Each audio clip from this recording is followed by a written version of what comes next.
what's going on YouTube? This your boy Jamar84 here once again, and we are here to give you an album review from Miss Tamar Braxton's second album in 13 years, entitled Love and War. As you guys know, Love and War has been in the makings for practically ever. But it really started to, hit production when she started with her new reality show with her sisters, Braxton Family Values, to which she was probably the breakout star, which is what led to Tamar and Vince and uh, her record deal signing with Epic and everything, therefore after. So let's go ahead and get into the album. So the song, not the song, but the song that starts off the album is probably what I was trying to say. Is called "The One," which has been the second single off of the album, and it samples. God, I'm not going to call it. I just said it before I turned this camera on. Juicy Fruit, which I believe was from the '80s, and Biggie sampled it too for the song that I can't recall, but it's like a go-to R&B sample. And Keisha Cole, what was the song called? Let It Go, if I'm not mistaken. Her and Little Kim, they all sampled the song, which is kind of like a go-to R&B sample, which is usually guaranteed to be a hit just because everybody loves that song or that little beat. So the song is really nice.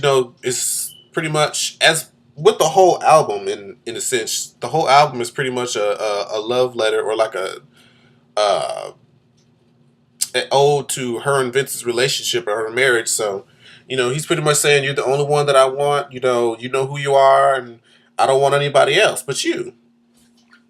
That's pretty much the same. And as I hadn't thought about it until I watched the Scorpion Show's album review, when he was like, the song needed something. It was already short, and I think it was Trent from the Lava Lizard who said that the reason why it seems so short is because it doesn't have like a bridge that goes back into the chorus. But he said that there should have been like a rapper on it, and I was like, I can agree. Just like how I think we think that because Biggie did the song and he was a rapper. Keisha Cole redid the song and she was featuring Little Kim, so it felt like it could have fit a rapper beat. I'm not sure who would have really fit it, because I can't really think about whose voice would kind of work with the song, or who would Tamar really mesh with musically as far as adding a rapper is concerned. But I feel like that would have made the song just a little bit better. But the song is still a great kickoff to the album, and so uh, and it was a great single. It's a nice, cute song when she performs. She gives you a little two-step with her little heels on.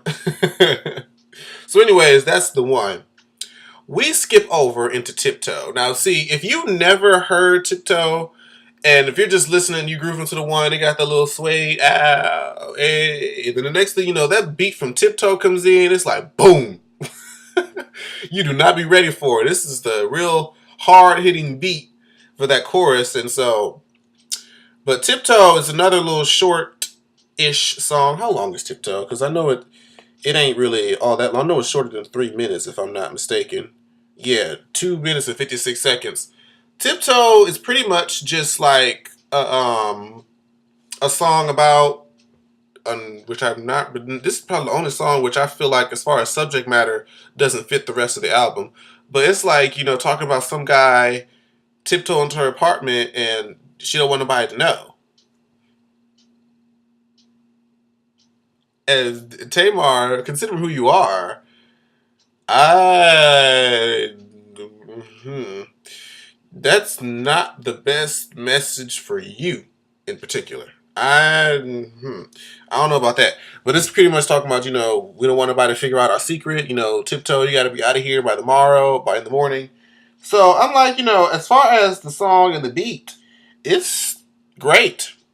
But as far as the message, as what the song is saying, I wouldn't recommend that for Tamar. But then again, hell, Beyonce released Single Ladies after she just got married and nobody gave a fuck. So, I mean, I guess everybody can say what the fuck they want to say. Not everything has to be, uh, in pertain to what's actually going on in the artist's life. They can just talk about stuff that they want to talk about that they feel is fun, which is cool. So I can't really blame them for that. But this was the song at first I was like, okay, I'll still vibe with it. It ain't a bad song to listen to, but I was just like, the subject matter for you, Tamar, really? Okay. If you say so, girl. But, I still give it the song a thumbs up. Song number 3 is Stay and Fight, which is essentially about, we may be having a problem in our relationship, but I want us to, stay, fight it out, duke it up, and push through. Which is a lot of times I feel like nowadays relationships, people expect like this perfect type of message, and it's like, or not message, perfect type of relationship, and like people don't want to fight it out. It's like this generation is like once they hit a rock, cut the they cut people off, and that's it, and the relationship's done. And it's like nobody, and it's like that with marriage too. It's like the marriage divorce rates are skyrocketing. So it's like people don't like to put in the work and the energy it takes to keep a relationship going, which is sad because it makes it that much harder to date. And then with this whole online dating thing and how much easier it is to access different people and for sex and all this other shit, it makes it harder for people like me who want relationships, who are, want to be down for that. But it's hard to, find people who can comply with that. But, it is what it is. This the society that we live in right now. So, but other than that, the song is really nice, but that's pretty much, the whole basic message of it is, I want to stay and fight. She's giving vocal on this song, especially towards the end and the build up. She's like, stay and fight with me, baby. Please stay and fight with me. But definitely give that song a whole thumb. Really, there's not a bad song on this album. All the songs are going to get thumbs up. There are just different things that I want to say about each one. And really, the next song, track number 4, is Love and War. We've all heard it. We've all sang it in our hairbrushes in the bathroom. We've done all of that. So, and it's the title track to the album, and we all know that we all love it. So there's really no need to go into the songs, and it's been out since like a year. I think that song was been out for an entire year before this album came out. Isn't that crazy? It's funny how time flies. But after Love and War, it comes the song, which is probably one of my favorites, and I believe it's kind of like a fan favorite also, is All the Way Home. Bitch, she was giving you everything on this album. Not on this, well, on this album, on this song. Now, when it first come on, I didn't. Now, you know what? I saw the title, and when it first came on, I'm like, All the Way Home. There are bases when it comes to sex. People talk about first base, second base, and then you run it all the way home, like a home run. And especially from the way that it started, wait a minute, baby, going too fast. I'm going to turn back. I was like, ooh, are we about to get, are we going into the bedroom tomorrow? I was like, oh, okay, well, I'm here for it. But, it's pretty much like, if you and your lover have a fight and you are off somewhere and, you realize you wanted to work it out and make the relationship work again, or you felt stupid or whatever, and so you're running back home to them, and you're thinking about them the entire way there, which is really nice. I guess it's like a way to stray away from when people fight and they go off somewhere, they try to break it up because of something stupid. But this song is talking about going back and making it work, so I can appreciate it. Definitely can appreciate it. Let me make sure I don't skip any songs so I can keep on pushing through. After All the Way Home and all of its epicness, we get on to the next song, which is One-on-One Fun, which is self-explanatory. If you're under the age of too young to be fucking, you should know what one-on-one fun is. And yeah, it's self-explanatory. Only thing about it, one-on-one fun is it's almost like a freaking intro. It's only a minute and 55 seconds. I don't know why she made like all her up-tempo songs like less than 2 minutes or less than 3 minutes, I should say. And it's like once you start getting into it, it's just like Rihanna with Birthday Cake. Once the time you get into it, the shit ends. And it's like, it's a teaser, and it just makes you have to repeat it over and over again, and it just kind of irritates you that it's just not longer. But, one-on-one fun is pretty much talking about, I want some one-on-one fun, I want some sex, I want some dick, I want all that good stuff that comes along with all of that. And so, you know what? Bitch, you're married, so you're entitled to all of those things. And the next song is She Did That, which is the little semi-ratchet portion. What the fuck is a portion, Joar? What's that? Portion of the album. And, it comes with this little urban trap beat now. It's It's funny how musical trends work because if you remember like 2010, 2011, everybody's hopped on the whole EDM. EDM is electronic dance music train, and everybody had like everybody's songs had these dance breaks and these up tempo beats, and it rolled the airwaves until people pretty much got tired of it. So they tried to bring back like the slow R&B ish type record, and also it's becoming popular to do this whole trap music uh, turn up thing, which I'm really getting tired of because it's starting to get everywhere. But it's you've seen it with people who usually sing like pop music. Like I know Beyonce and Rihanna were like the first ones to made it like really really big. Like Rihanna started doing rap verses, rap remixes, and put more urban into her unapologetic album than ever before. Beyonce did a song with The Dream called Turn Up, which was like an urban song. She did The Bow Down and I've Been On, which was like a more urban song. And hell, even Katy Perry, her new single Dark Horse is has like an urban drop beat to it. We haven't heard the end. There's a snippet of it, but we hadn't heard the whole thing. But everybody's starting to do this whole urban thing. So Tamar got this whole she did that, she did that. I I get into it. I love the whole he, she, her type deal. I think it's really really cute. But it's more so like an intro that goes right into probably the song that just everybody's been waiting for the longest, which is Hot Sugar, which is released as her third single from what I'm hearing, because she did the little video. She showed us an Instagram video of it, and it's hot.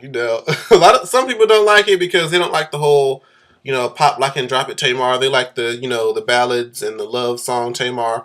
I can appreciate both, to be completely honest with you.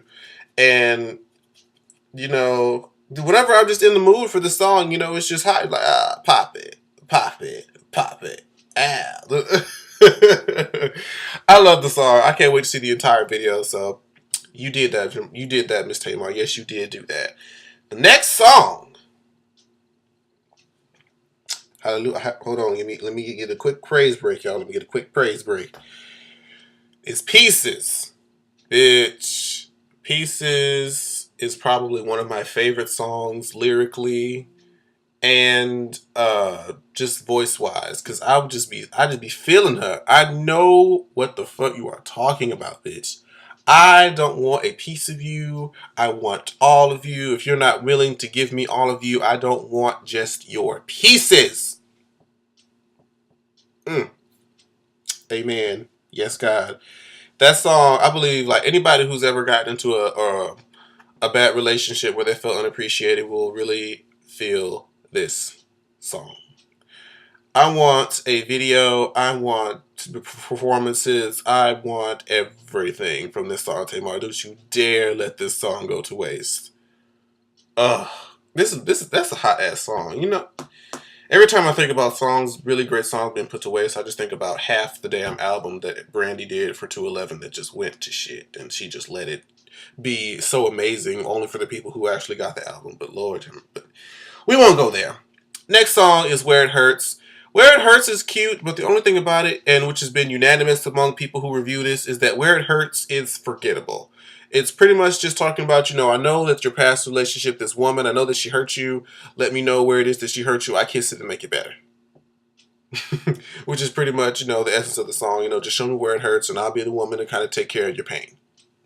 In so many words. It's just like something about it, I don't know if it's missing something, but it's just, with the rest of the album, there's just so many more songs that overshine that it just becomes kind of forgettable. But other than that, if you don't listen to the rest of the songs and you just listen to Where It Hurts without, listening to the rest of the songs yet, then you can enjoy it. But if you're listening to the whole album, you're going to forget about it after the next few songs. That's just my opinion, though. That's just my opinion. The next song is called Prettiest Girl. Aww. I smile when I listen to this, Miss Tamar. It's pretty much talking about how, no matter what, people can say what they want, but my husband makes me feel like I'm the prettiest girl in the world. And that's how, if you're with somebody, especially if it's a man, that's how you're supposed to feel. You're supposed to feel like you are the most beautiful and appreciated Ooh, excuse me, burping. You are the most beautiful and appreciated person that you know in the world to him, and he's gonna make you feel like that. If you don't feel like that, something ain't right. Something ain't right. But it's a really cute song. Some people feel like it was kind of childish, you know, just because of her being as old as she is, which really isn't. You're really never too old to feel beautiful by your husband. So that's just my opinion. But um, I definitely can, awe at this song because I long for something for a relationship like that where you feel like you are the most beautiful person in the world to them. The next song, Sounds of Love. Mm-mm-mm. It's a cute little, it's still a ballad, but she's singing about what her and Vince sometimes like to do in the bedroom, and I ain't mad at you, girl. I ain't mad at you, girl.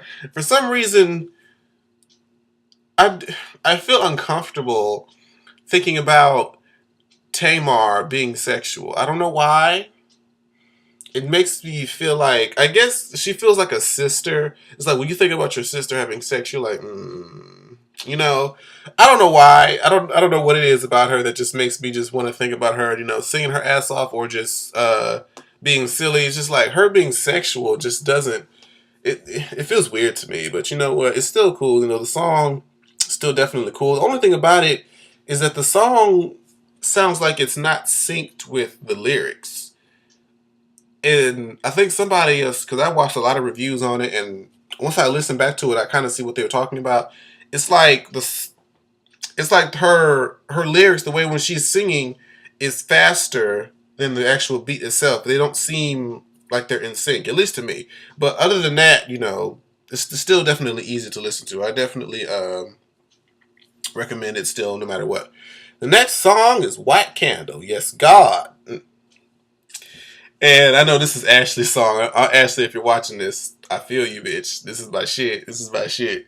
Um, White Candles, pretty much talk about, don't let everything burn out. Don't let the relationship die. I don't want to add fuel to the fire and make it worse. I want us to be together. Just hold me, baby. Hold me tight. Love me.